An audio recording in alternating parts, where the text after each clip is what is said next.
তো ওরা নিয়ে গেছিল এবং অনেক টাকা লাভও হয়েছিল।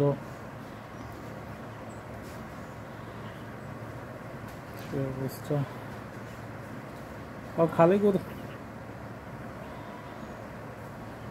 মানে হিসাবের দরকার আছে কাকা। গরু ব্যবসা তো আসলে ভালো কোনো ব্যবসা না। এক গরুতে যদি লস যায় তখন 50,000 1 লাখ চলে যায়, আর যদি লাভ হয় তাহলে হয় 30,000 20,000 এরকম।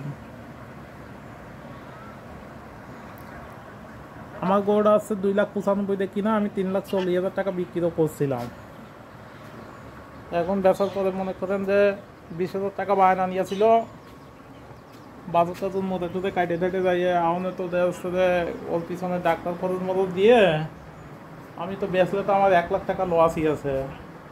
তো 1 লাখ টাকা লাভ করতে গেলে কয়টা গরু কেনা বেচা করা লাগে?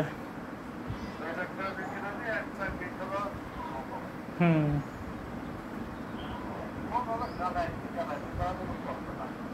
ও কাটাইতে যাবে না, গরু গত 1 সপ্তাহ আগে গরু হিটে আইছিল, তাও ও তো বকন গরু হিসেবে যদি পুষি তো দুধ মনে হয় আর একটু বাড়বে না কম বেশি করে। এখন এই যে আজকে ঠান্ডা পড়েছে তো কালকে বৃষ্টি হলো, আজকে আবার দেখলাম যে খাওয়ার প্রতি একটা অন্যরকম গুরুত্ব।